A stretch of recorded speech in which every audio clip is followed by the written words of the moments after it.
पण 2 नंबरचे धंदे करून दुसऱ्यावर आरोप करायचा आणि स्वतः मात्र पती पत्नी व्रता असल्यासारखं दाखवायचं. आणि तुमचे मूळ उद्योग काय होते हे सगळ्या बार्शीकराला माहिती आहे. 3ऱ्या 4थ्या पिढीला हे माहीत झालेलं आहे की तुम्ही काय उद्योग करून पुढे आलेला आहात. तुम्ही काय टाटा बिर्लाच्या घरात जन्म घेतलेला नाही. तुम्ही काय काय उद्योग केले हे दरवेळेस मला सांगायला सुद्धा मला लाज वाटायला लागली. काय काय काय केलं नाही. 24 लाल म्हणून कोण फेमस होतं. बार्शीतल्या पत्रकारांनी छापलेले 24 लाल कोण होता. 24 लाल धान्याचा काळा बाजार, मटका, जुगार, हातभट्टी काय केलं नाही तुम्ही आणि कुणावर आरोप करता.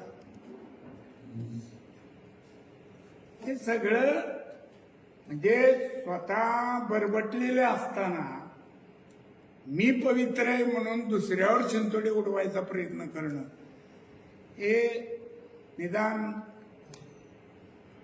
2 वेळा आपण लोक प्रतिनिधित्व केलंय अशा व्यक्तीला तरी किमान शोभत नाही. मी कसे का असताना पण या तालुक्याचे आमदार म्हणून 2 टर्म काम केलं. थोडं भान जागेवर ठेवून बोललं वागलं पाहिजे. बेभान झाल्यासारखा वागणं, बेताल वागणं ज्याला म्हणतो आपण, ते काही शोभा देत नाही. आणि इथून पुढे सांगतो की तुम्ही आता अशी जर भाषा वापरली तर मला सुद्धा त्या पातळीवर येऊन भाषा वापरता येते आणि मी वापरल्याशिवाय राहणार नाही हे या निमित्तानं सांगतो. दरवेळेस आम्ही शांत आहोत म्हणजे आम्ही काय साधू संत नाही.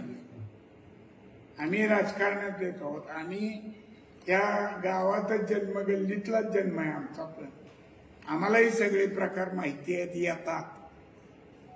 पण आपल्याला लोकांनी अनेक वेळा अनेक चांगल्या पदावर निवडून दिल्यामुळे कसं वागायचं असतं हे पूर्वसुरींच्या जे लोकप्रतिनिधी होऊन गेले या तालुक्यात त्यांचे संस्कार, त्यांची वागणूक ते पाहता आपल्याला हे शोभा देणार नाही. म्हणून आम्ही जास्तीत जास्त त्या परंपरेप्रमाणे वागायचा प्रयत्न करतो.